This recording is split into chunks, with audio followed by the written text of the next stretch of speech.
Assalamu alaikum dear students. In today's lecture we are here to talk about the heat stroke.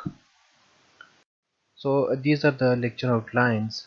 In today's lecture we will discuss introduction to the heat stroke, what is the clinical presentation of the heat stroke, and what are the different forms of the heat stroke, in which we will be discussing about a classical heat stroke. In other words, we can say that we will be talking about non-exertional heat stroke, and the second type that we will be discussing today is the exertional heat stroke. And after that we will be talking a little bit about the differential diagnosis of the heat stroke, and how we can diagnose a heat stroke will be discussed today, and how we can manage a patient suffering from heat stroke, and how we can monitor a patient with heat stroke. And after that we will be talking about some risk factors that predispose a patient towards a heat stroke, and finally the summary of the today's topic and the references. So introduction to the topic. Heat stroke is the most severe heat related illness, and by definition we can say that when your body core temperature rises up to or greater than 40 degrees centigrade or 104 degree Fahrenheit, and that is associated with neurologic dysfunction, we can say that it is a heat stroke. In other words, we can also say that it's a sunstroke. These are two words that can be used interchangeably, and there is no difference between these two terms. And heat stroke is also is a medical emergency. The reason being कि यहाँ पर हमारे पास कुछ ऐसी critical situations आ सकती है, including seizures and cerebral edema, जिसकी वजह से ये medical emergencies में count की जाती है, and mortality is as high as 40%. So symptoms of the heat stroke. Alter mental status, जिसको हम कह सकते हैं कि न्यूरोलॉजिकल डिसफंक्शन. सबसे पहले अगर हम ये सोचें कि why mental status alters with heat stroke, तो हमारे पास कुछ एक्चुअली ये होता है कि जो पेशेंट्स जो कि बॉडी की टेम्परेचर को रेगुलेट नहीं कर पाते, और उनकी जो बॉडी टेम्परेचर होती है वो एक सेट पॉइंट से आपके पास एलिवेट कर जाती है, तो उस वजह से जो नर्व्स होते हैं वो हमारे पास उसी बढ़ते हुए टेम्परेचर में अपना काम सही तौर पर नहीं कर पाते, और उस वजह से हमारे पास मेंटल स्टेटस जो है वो चेंज हो जाती है, और इसके साथ हमारे पास सीजर्स जो है वो आ सकती हैं. सीजर्स हमारे पास तब आती हैं जब हमारे पास बॉडी की टेम्परेचर ज़्यादा एलिवेट हो जाती है, तो ये नर्व डैमेज काज करती है, और नर्व डैमेज के साथ हमारे पास कुछ अल्टर्ड रिस्पॉन्सेज नर्व शो करती है, तो उस वजह से हमारे पास सीजर्स जो है वो आ जाती हैं. क्योंकि हमने सीजर्स जो है वो डिफाइन किया था कि ये हमारे पास एबनॉर्मल फायरिंग होती है ऑफ द कॉर्टिकल न्यूरॉन, तो अगर हमारे पास टेम्परेचर बढ़ जाती है तो it also cause the abnormal firing of the neurons, तो इस वजह से हमारे पास सीजर्स जो है वो डेवलप हो जाती हैं. इन हाइड्रोसिस का मतलब है कि हमारे पास हार्ट एंड ड्राई स्किन आ जाती है. द रीज़न बीइंग कि हमारे पास जितनी बॉडी की टेम्परेचर बढ़ती है, तो जो मॉलिक्यूल्स होती है, जो वाटर की मॉलिक्यूल्स होती है, तो जिनकी काइनेटिक एनर्जी हमारे पास बढ़ जाती है, सो यू ऑल नो कि वो हमारे पास इवापोरेट कर जाती है, तो उस वजह से हमारे पास जो स्वेटिंग होती है वो हमारे पास कम हो जाती है, या हमारे पास हार्ट एंड ड्राई स्किन आ जाती है. और इसके अलावा by default definition we can say कि हमारे पास बॉडी की कोर टेम्परेचर जो है वो 40 डिग्री सेंटीग्रेड से बढ़कर जाती है, और mostly to diagnose a heat stroke we can use rectal temperature. ठीक है. और इसके अलावा हमारे पास जाइंटिस आ सकती है 24 टू 72 आवर्स लेटर. जाइंटिस तभी हमारे पास आ जाती हैं जब हमारे पास हेपेटोसेलुलर इंजरी काज हो. नाउ आप ये सोचते हैं कि हमारे पास हेपेटोसेलुलर इंजरी क्यों काज होती है. सो द रीज़न बीइंग कि जब हमारे पास बॉडी की टेम्परेचर बढ़ जाती है, तो जितने भी वाइटल ऑर्गन्स होती है बॉडी की वो सारे हमारे पास अफेक्ट होती है, इंक्लूडिंग लीवर. और रीज़न ये होती है कि जब भी हमारे पास बॉडी की टेम्परेचर बढ़ जाती है, तो जितनी भी वेन्यूल्स होती हैं, या जो हेपेटो वेन्यूल्स होती है, या जो लीवर की जो स्मॉल वेंस होती है, तो वो हमारे पास एबनॉर्मली या एक्सेसरी डायलेट कर जाती है due to rise in temperature, और इसी वजह से हमारे पास हेपेटिक कंजेशन बढ़ जाती है. और हेपेटिक कंजेशन हमारे पास जॉइंटिस में है या हमारे पास लीवर की इंजरी काज करती है विच रिजल्ट इन जॉइंटिस। और इसके अलावा हमारे पास कार्डियोवास्कुलर सिस्टम जो है वो भी हमारे पास इफेक्ट हो जाता है या हमारे पास डिसफंक्शन हो जाता है, जिसकी वजह से हमारे पास हाइपोटेंशन आती है। हाइपोटेंशन की तो रीज़न ऑलरेडी क्लियर है कि हमारे पास ड्यू टू एलिवेटेड टेम्परेचर हमारे पास वेसल जो है वो एबनॉर्मली डायलेट हो जाती है या हमारे पास क्यूटीनियस वेजोडाइलेशन हो जाती है।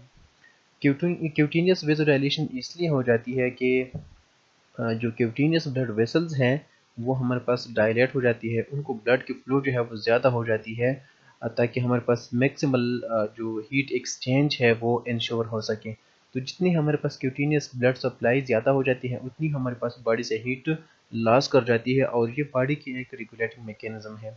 इसी मैकेनिज्म को फॉलो करके बॉडी जो है वो हीट को लॉस कर देती है। तो अगर हमारे पास हीट की लॉस ना हो तो बॉडी की टेम्परेचर और भी बढ़ेगी, तो उससे बचने के लिए हमारे पास क्यूटीनियस वेसोडाइलेशन हो जाती है जो कि रिजल्ट करती है हमारे पास हाइपोटेंशन में। पल्मोनरी एडिमा हमारे पास काज होती है और पल्मोनरी एडिमा की काज जो है वो ऑब्वियसली क्लियर है कि जब भी हमारे पास टेम्परेचर बढ़ जाती है तो जो पल्मोनरी एंडोथेलियल सेल्स होती हैं, जो पल्मोनरी वेसल्स होती है, उनकी जो एंडोथेलियल सेल्स होती है तो उनके दरमियान जो परमेबिलिटी होती है वो परमेबिलिटी हमारे पास बढ़ जाती है ड्यू टू वेसोडाइलेशन और इसी वजह से हमारे पास पल्मोनरी एडिमा काज होती है। अब हमारे पास दो फॉर्म्स होती हैं हीट स्ट्रोक की, जिसको हम कह सकते हैं कि क्लासिकल हीट स्ट्रोक और दूसरे को हम कह सकते हैं एक्सर्शनल हीट स्ट्रोक। तो सबसे पहले बात कर लेते हैं क्लासिकल हीट स्ट्रोक की। ये हमें उन पेशेंट्स में मिलती है जो कि सेडेंट्री हो, ठीक है, जो कि ज़्यादा मोबाइल ना हो, या हमारे पास जो एल्डरली पेशेंट्स होते हैं उनमें हमें मिलती है। और इसको हम दूसरी वर्ड्स में नॉन एक्सर्शनल हीट स्ट्रोक भी कहते हैं। जो सेकंड टाइप है तो उसको हम एक्सर्शनल हीट स्ट्रोक कहते हैं, जो कि हमारे पास उन इंडिविजुअल्स में होती है जो कि स्टर्नस फिजिकल एक्टिविटी करते हैं या हमारे पास फोर्सफुल फिजिकल एक्टिविटी करते हैं एक हार्ट एनवायरनमेंट में, तो उनमें हमें एक्सर्शनल हीट स्ट्रोक मिलती है। लेकिन जो सेडेंट्री लोग होते हैं या स्पेशली जो एल्डरली इंडिविजुअल होते हैं या हमारे पास जो क्रॉनिकली एल लोग होते हैं या बेड रेडन पेशेंट्स होते हैं, ठीक है, या वेरी यंग जो पर्सन होते हैं, तो ये लोग ऐसे होते हैं कि उनकी जो टेम्परेचर रेगुलेटिंग कैपेबिलिटी होती है या एबिलिटी होती है तो वो हमारे पास डिमिनिश होती है या हमारे पास कंप्रोमाइज़ होती है। तो उस वजह से वो पेशेंट्स अपनी बॉडी की टेम्परेचर को रेगुलेट नहीं कर पाते और ऑल दो के these are non mobile or sedentary individuals, लेकिन उनमें जो प्रॉब्लम आती है that is due to their inability to regulate body temperature और ये हमारे पास नॉन एक्सर्शनल होती है। ये कोई ऐसी एक्सर्शनल एक्टिविटी या कोई फोर्सफुल या एक्सटर्नल एक्टिविटी नहीं करते, तो भी इनमें हमारे पास जो हीट स्ट्रोक हो सकती है। And specially if these persons are expose to a very hot environment, तो उनमें हमारे पास जो हीट स्ट्रोक होती है we will call that non exertional या क्लासिकल हीट स्ट्रोक। जो एक्सर्शनल हीट स्ट्रोक है तो ये हमारे पास उन इंडिविजुअल में होती हैं जो कि किसी हॉट एनवायरनमेंट में फॉर द प्रोलॉन्ग टाइम या फॉर द प्रोलॉन्ग पीरियड ये हमारे पास किसी हॉट एनवायरनमेंट में स्टर्नस या फोर्सफुल एक्टिविटी करते हैं, तो उनमें हमारे पास एक्सर्शनल हीट स्ट्रोक काज होती है। डायग्नोसिस की तरफ आते हैं, so we can diagnose a heat stroke by the following blood work. हम कर सकते हैं सीबीसी और सीबीसी में हम देख सकते हैं कि हमारे पास एक्चुअल स्टेटस क्या है, क्योंकि ये पेशेंट जो है हमारे पास हाइपोटेंशन के साथ भी प्रेजेंट हो सकते हैं। तो हम उसमें देखते हैं कि सीबीसी जो है उसमें हमारे पास क्या चेंजेस आ सकती है कंप्लीट ब्लड काउंट में। इसके अलावा जो हीट स्ट्रोक होते हैं तो उसमें हमारे पास डब्ल्यूबीसी जो होती हैं या ल्यूकोसाइट्स जो है वो थोड़े से हमारे पास रेज कर जाते हैं, तो हम वो देख सकते हैं। या इसके अलावा हम कर सकते हैं इलेक्ट्रोलाइट्स। और इसके अलावा हमने ऑलरेडी डिस्कस किया हुआ है कि इलेक्ट्रोलाइट्स तो हमारे पास क्लियर है कि जितनी हमारे पास लॉस होती है, ठीक है, तो उसमें हमारे पास कुछ सोडियम पोटाशियम वगैरह की भी लॉस हो सकती है। और सोडियम पोटाशियम की जो लॉस है तो ये हमारे पास डेट्रीमेंटल हो सकती है और ये हमारे पास जो फेटल, ठीक है, रिदमियास काज कर सकती है, ये हमारे पास एरिदमियास काज कर सकती है। So to avoid these things and to early diagnose electrolytes abnormality we can do electrolytes. और इसके अलावा हम कर सकते हैं एलिप्टीज, क्योंकि हमने ऑलरेडी डिस्कस किया कि हीट स्ट्रोक का some sort of hepatocellular injury और उसको डायग्नोज करने के लिए हम इलेक्ट्रीज कर सकते हैं to see for the severity of the hepatocellular injury. इसके अलावा हीट स्ट्रोक में ये होता है कि जो मसल्स होती है उसमें आपके पास एक्सेसिवली शेवरिंग हो जाती है, तो उसके रिजल्ट में हमारे पास लैक्टिक एसिडोसिस जो है वो काज हो जाती है। क्योंकि अगर हमारे पास कुछ शेवरिंग होती है या मस्कुलर कंट्रैक्शंस हो जाती है तो उसको इनफ ऑक्सीजन मिलती है। लेकिन अगर ये हमारे पास प्रोलॉन्ग कर जाती है, so to see for lactic acidosis हम कर सकते हैं कि लैक्टेट की लेवल क्या है। और इसके अलावा चूँकि इसमें हमारे पास कार्डियोवास्कुलर सिस्टम इन्वॉल्व होता है और साथ रेस्पिरेटरी सिस्टम भी इन्वॉल्व होता है, क्योंकि यू ऑल नो कि हीट एक्सचेंज मैकेनिज्म में एक ये भी है कि अगर हम रैपिड रेस्पिरेशन कर लेते हैं तो कुछ हीट हमारे पास इनसेंसिबल फॉर्म में भी लॉस हो जाता है, और उसके साथ हमारे पास कुछ ब्लड गैसेज जो है वो डिरेंज हो सकते हैं। तो इसलिए हम एबीजीज जो है वो कर लेते हैं कि हम एसिडोसिस वगैरह की एक्चुअल स्टेटस को जान सकें। ट्रीटमेंट क्या है? चूँकि अगर हमारे पास एक मेडिकल इमरजेंसी है तो सबसे पहले हमारे पास जो इमरजेंसी प्रोटोकॉल्स हैं सो एबीसी हमने फॉलो करनी है। इसके अलावा हमने सपोर्टिव थेरेपी देनी है। मीन्स कि अगर हमारे पास बीपी ड्रॉप कर जाता है तो उसके लिए हम फ्लूइड्स वगैरह दे सकते हैं, या अगर हमारे पास न्यूट्रिशनल कोई इम्बैलेंस आ जाती है तो हम उसको न्यूट्रिशन दे सकते हैं। इसके अलावा हम उसको एंटीबायोटिक्स वगैरह जो है, या हम उसको कोल्ड कर सकते हैं, कोल्ड इमर्जन हम कर सकते हैं एंड सो ऑन। और इसके अलावा अगर हमारे पास कोई इलेक्ट्रोलाइट्स की एबनॉर्मलिटी आ सकती है तो हम उसको करेक्ट कर सकते हैं, दैट इज़ सपोर्टिव ट्रीटमेंट। इसके अलावा जो मेन स्टेप ट्रीटमेंट है दैट इज़ रैपिड कूलिंग। और रैपिड कूलिंग में हम क्या कर सकते हैं? हम ग्लास जो है वो रिमूव कर सकते हैं, ठीक है।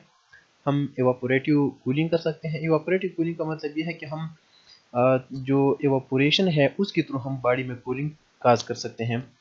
और moist skin with tap water, हम टैप वाटर के साथ स्किन को मॉइस्ट कर सकते हैं और फिर उसके साथ वार्म एयर के साथ हम फैन चला सकते हैं।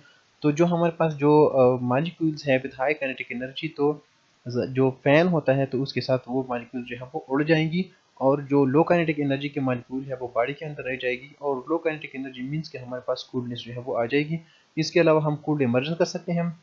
इस पेशेंट को हम तकरीबन टैप वाटर या इतनी ज़्यादा ठंडा पानी ना हो, लेकिन फिर भी कुछ हद तक ये ठंडा हो तो उसमें हम उसको बिठा सकते हैं ताकि उसकी बॉडी की टेम्परेचर डाउन तक आ जाए।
हम इसको इंट्रावीनियस फ्लूइड जो है वो दे सकते हैं इन केस ऑफ हाइपोटेंशन, और गोल हमारी क्या होगी कि हम सीवीपी को 12 तक रखें, ठीक है।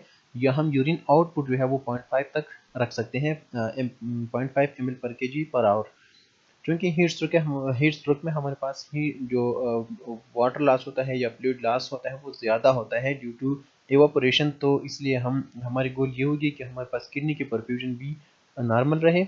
तो इसलिए हमारी जो किडनी की परफ्यूजन है तो उसको असेस करने का एक तरीका ये है कि किडनी की परफ्यूजन ठीक हो रही है या नहीं हो रही। तो अगर हमारे पास 0.5 ml पर केजी पर आवर के हिसाब से अगर यूरिन आउटपुट बनती है तो इट मीन्स कि किडनी की परफ्यूजन ठीक जा रही है।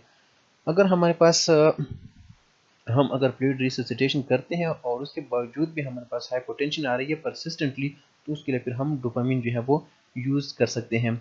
इसके अलावा अगर हमारे पास बेंजोडाइज़ेपिन्स के साथ मसल रिलैक्सेंट मसल रिलैक्स सही नहीं हो रही और फिर भी हमारे पास स्ट्रॉन्ग फोर्सफुल शेवरिंग हो रही है, तो फिर उसके लिए हम डेंट्रोलिन जो है वो यूज़ कर सकते हैं।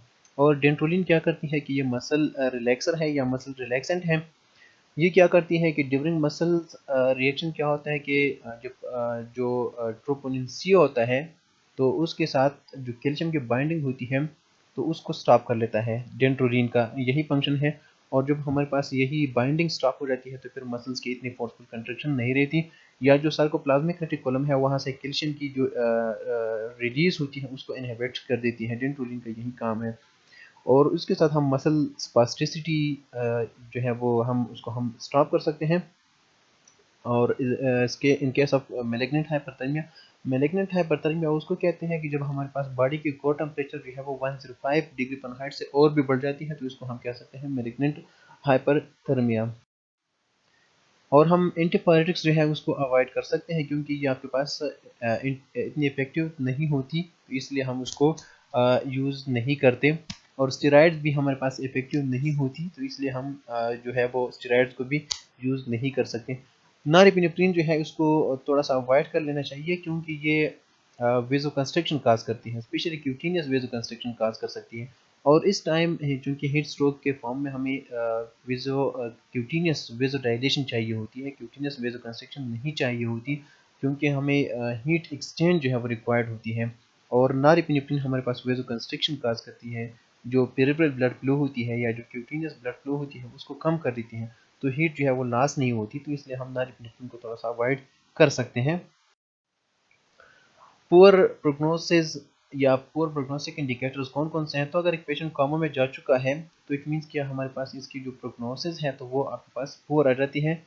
और अगर आपके पास कूलिंग में कोई डिले आ गई है तो इट मीन्स कि ज़्यादा टाइम हुआ होगा, तो हमारे पास इसकी इतनी अच्छी प्रोग्नोसिस फिर नहीं होती क्योंकि इसमें हमारे पास मसल डैमेज या जो ब्रेन डैमेज होती है वो ज़्यादा हुई होती है, तो इसकी मॉर्बिडिटी और मॉर्टिलिटी हमारे पास बढ़ जाती है। तो जितनी हमारे पास ड्यूरेशन हाइपरपायरेक्सिया की या हमारे पास जो बढ़ती हुई टेम्परेचर है उसकी बढ़ जाती है, उतनी हमारे पास मॉर्बिडिटी और मॉर्टिलिटी भी ज़्यादा हो जाती है। इसके अलावा अगर एक पेशेंट प्रोलॉन्ग टाइम हाइपोटेंशन में जा चुका है तो इसकी प्रोग्रेसिस भी अच्छी नहीं है क्योंकि इसकी वजह से जो वाइटल ऑर्गन्स होते हैं तो उनकी परफ्यूजन अच्छी नहीं होती, स्पेशली किडनी और ब्रेन्स की। और इसके अलावा चूँकि हीट स्ट्रोक में ज़्यादातर जो ब्लड सप्लाई होती है वो क्यूटेनियस वेसल्स की तरफ ज़्यादा हो जाती है, तो जो किडनी होती है तो उसको ज़्यादा ब्लड सप्लाई नहीं मिलती और इसी वजह से किडनी की परफ्यूजन हमारे पास अच्छी नहीं रहती, तो ये पेशेंट जा सकता है इनटू रेनल फेलियर। और इसके अलावा हमारे पास लैक्टिक एसिडोसिस जो है वो एक्सेसिव मसल शेवरिंग की वजह से हमारे पास लैक्टिक एसिडोसिस जो है वो ज़्यादा हो सकती है क्योंकि पहले हमारे पास एरोबिक रेस्पिरेशन होती है नॉर्मल कंडीशंस में जिसमें आपके पास ऑक्सीजन जो है वो इन्वॉल्व होती है। लेकिन अगर हमारे पास ये जो शेवरिंग होती है ये पर प्रोलॉन्ग टाइम होती है तो फिर उसमें हमारे पास एरोबिक रेस्पिरेशन जो है वो हमारे पास कन्वर्ट होता है इनटू एरोबिक रेस्पिरेशन और रिजल्ट में हमारे पास लैक्टिक एसिडोसिस जो है वो काज होती है। और जो इमीडिएट कूलिंग है उसको आप इनिशिएट कर सकते हैं विद आइस वाटर इमर्जन। इस पेशेंट को आप ठंडे पानी में बिठा सकते हैं, ठीक है, तो बॉडी की टेम्परेचर जो है वो कूल्ड हो जाएगी। और इसके अलावा आप एवापोरेटिंग कूलिंग कर सकते हैं। एवापोरेटिंग कूलिंग के लिए आप क्या कर सकते हैं कि आप फैंस जो है वो यूज़ कर सकते हैं और स्किन को आप वेट करते हैं और उसके बाद आप फैंस चलाते हैं तो जितनी हाई काइनेटिक एनर्जी के मॉलिक्यूल्स होते हैं वो हवा के साथ जो फैन की हवा होती है उसके साथ उड़ जाती है। और इसके अलावा आप आइस पैक्स जो है वो यूज़ कर सकते हैं एक्जेला में, ग्रोइंस में और नेक में।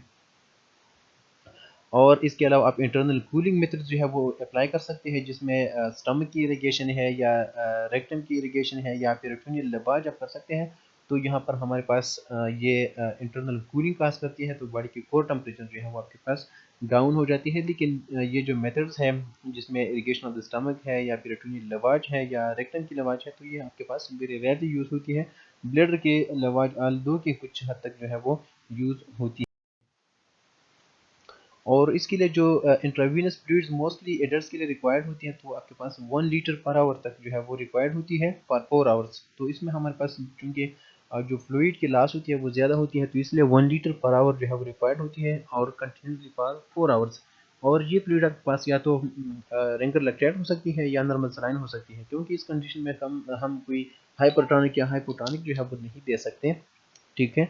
और अगर आपके पास अपने कूलिंग मेथड्स आपने अप्लाई की है, लेकिन इसके बावजूद भी आपके पास हाइपोटेंशन आ रही है, आपने फ्लूइड्स भी यूज़ कर लिए है, ठीक है, तो फिर आप क्या कर सकते हैं, आप एक सेंट्रल लाइन जो है या सीयूपी लाइन आप पास कर सकते हैं, जिसके थ्रू आप रैपिडली और ज़्यादा फ्लूइड जो है वो आसानी के साथ दे सकते हैं। वेज़ोप्रेसर्स जो है वो आपके पास इतनी ज़्यादा यूज़ नहीं की जा सकती, और इसको आपने यूज़ भी नहीं करना, क्योंकि ये आपके पास क्यूटेनियस वेज़ोकंस्ट्रिक्शन काज करती है, जो कि हमें नहीं चाहिए इस कंडीशन में, क्योंकि इसकी वजह से हमारे पास हीट लॉस जो है वो इम्पेयर्ड हो जाती है या बिल्कुल आपके पास ख़त्म हो जाती है। तो इसलिए हम वेज़ोप्रेसर जो है एपिनेफ्रिन वगैरह हम यूज़ नहीं कर सकते। यहाँ पर कुछ कंडीशंस हैं और उसके रिलेटेड हमारे पास कुछ इंटरवेंशंस जो है वो शो की गई है। सो ये आपके पास कुछ कंडीशंस हैं और उसके अकॉर्डिंगली जो इंटरवेंशंस हम कर सकते हैं वो यहाँ पे शो की गई है, और साथ हमारी गोल क्या होगी वो भी आपको बताया जा रहा है।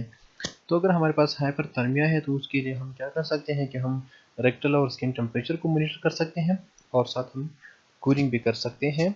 गोल हमारी क्या होगी कि हम रेक्टल टेम्परेचर को लेस देन 39.5 डिग्री सेंटीग्रेड रखें, और स्किन टेम्परेचर जो है चूँकि ये हमारे पास थोड़ी सी कम होती है, तो इसको हम रख सकते हैं 30 degree centigrade to 33 degree centigrade तक हम रख सकते हैं। अगर हमारे पास सीजर्स आ रही है तो हम उसको बेंजोडाइज़ेपीन्स दे सकते हैं, और गोल हमारी क्या होगी कि हम सीजर्स को कंट्रोल करें। अगर हमारे पास कुछ ट्रांजिएंट रेस्पिरेटरी फेलियर आ रही है तो उसके लिए हम इलेक्टिव इंट्यूबेशन कर सकते हैं। इलेक्टिव इंट्यूबेशन का मतलब है कि इंट्यूबेशन हमारे पास दो टाइम पे हो सकती है। एक वो जो कि सेलेक्टिव होती है, उसमें आपकी कोई अपनी मर्जी नहीं चलती, ठीक है, और वो आपके पास ऐसी सीरियस कंडीशंस होती है जिसमें आपको इंट्यूबेशन के अलावा कोई दूसरी ऑप्शन आपके पास नहीं होती, वो कहलाती है सिलेक्टिव इंट्यूबेशन। लेकिन इलेक्टिव वो होती है जिसमें आपके पास फॉर द टाइम बिंग कोई मसला नहीं है, ठीक है, लेकिन फिर भी आप इलेक्ट करते हैं कि लेटर ऑन मे बी कि क्या पता कुछ प्रॉब्लम आपके पास बन जाए, तो उसके लिए आप अभी से इलेक्ट करते हैं कि इंट्यूबेशन करनी चाहिए, तो उसके लिए आप इंट्यूबेट जब करते हैं तो ये कहलाती है इलेक्टिव इंट्यूबेशन।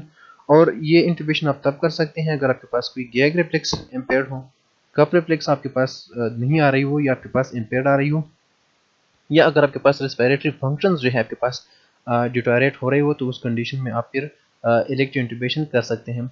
रेस्पिरेटरी फंक्शंस के लिए आप क्या कर सकते हैं कि अगर आपके पास एबीजीज में कोई ऐसी डिरेंजमेंट आती है तो उसके बेस पे आप फिर जो है वो इलेक्टिव इंट्यूबेशन कर सकते हैं। गोल हमारी क्या होगी कि हम एयरवे को प्रोटेक्ट करें, और ठीक है हम ऑक्सीजनेशन जो है उसको हम बढ़ाएं, और उसके लिए हम पल्स ऑक्सीमेट्री करके तो हमारे पास जो सिचुएशन है वो ग्रेटर देन 90 होनी चाहिए। तो अगर हमारे पास 90 से कम आ रही है तो जो हम पल्स ऑक्सीमेट्री करें तो हमें फिर इंट्यूबेशन जो है वो करनी चाहिए। हाइपोटेंशन के कंडीशन में हम क्या कर सकते हैं, हम फ्लूइड दे सकते हैं, ठीक है, वॉल्यूम एक्सपेंशन के लिए, और वेज़ोप्रेसर्स हम दे सकते हैं, ठीक है, लेकिन अगर हमारे पास बहुत रिफ्रैक्टरी कंडीशंस हो तो उसमें फिर हम दे सकते हैं। और इसके अलावा हम मॉनिटरिंग करेंगे और हम सेंट्रल वीनस प्रेशर जो है उसको हम मॉनिटर कर सकते हैं। अगर उसमें हमारे पास कोई डिरेंजमेंट आती है तो उसके अकॉर्डिंगली हम उसको ट्रीट कर सकते हैं। हमारे पास इसकी जो गोल होगी वो ये होगी कि हमारे पास मैप जो है mean arterial pressure that should be greater than 60 mmHg, ठीक है, और दूसरी गोल हमारी ये होगी कि उसकी वजह से जो आर्गन्स है तो उसके परफ्यूजन हमारे पास ठीक हो जाए, यही हमारी गोल होगी। रेप्डोमाइलिसिस हमारे पास एक कंडीशन है जिसमें हमारे पास मसल जो है उसकी ब्रेकडाउन हो जाती है।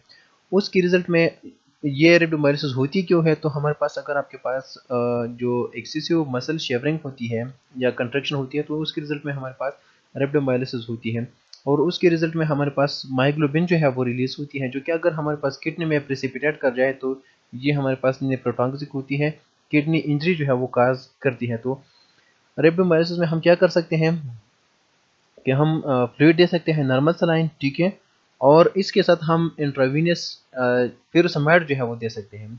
तो अब हमारी गोल क्या होगी कि हम मायोग्लोबिन जो है उसको रीनल इंजरी से बचाएं। ठीक है, तो हम फ्लूइड दे सकते हैं और फिर फ्लूइड को निकाल भी सकते हैं। तो इट मीन्स कि हम जो फ्लूइड देंगे तो उसके साथ ये मायोग्लोबिन जो है वो किडनी तक चली जाएंगी, और इसके साथ हम फ्यूरोसमाइड देंगे, मिनोटॉल देंगे या सोडियम बाइकार्बोनेट देंगे, तो हमारे पास ये मायोग्लोबिन जो है वो in the form of urine body से बाहर निकल जाएंगे। तो हमारे पास यूरिनरी या जो रीनल इंजरी है वो हमारे पास प्रिवेंट हो जाएगी। सोडियम कार्बोनेट हम दे सकते हैं ताकि हमारे पास जो यूरिन की जो एसिडिटी है, ठीक है, क्योंकि पूरी बॉडी इस वेसल में जा चुकी है, तो हमारे पास डेफिनेटली यूरिन भी जो है वो एसिडिक ही आएंगे। तो उसको हम फिर अल्कलाइन कर सकते हैं बाय गिविंग सोडियम बाइकार्बोनेट। इसके अलावा अगर इलेक्ट्रोलाइट्स में कोई एबनॉर्मलिटी आ चुकी है तो उसके लिए हम सीरम पोटाशियम और कैल्शियम जो है ये हमने मॉनिटर कर देना है, और उसकी अकॉर्डिंगली अगर जो डिरेंजमेंट्स आ गई हैं उसके अकॉर्डिंगली हम उसको ट्रीट भी कर सकते हैं। तो अगर हमारे पास सीरम पोटाशियम जो है वो कम हो चुकी है तो हम उसको पोटाशियम जो है वो दे सकते हैं। लेकिन अगर हमारे पास पोटाशियम बढ़ रही है, मोस्ट कॉमनली हमारे पास पोटाशियम बढ़ेगी, क्योंकि मोस्टली अगर हमारे पास इवापोरेशन हो जाती है तो वहाँ से फ्लूइड जो है वो तो इवापोरेट कर जाता है, लेकिन पोटेशियम जो है वो हमारे पास इवापोरेट तो नहीं कर जाता।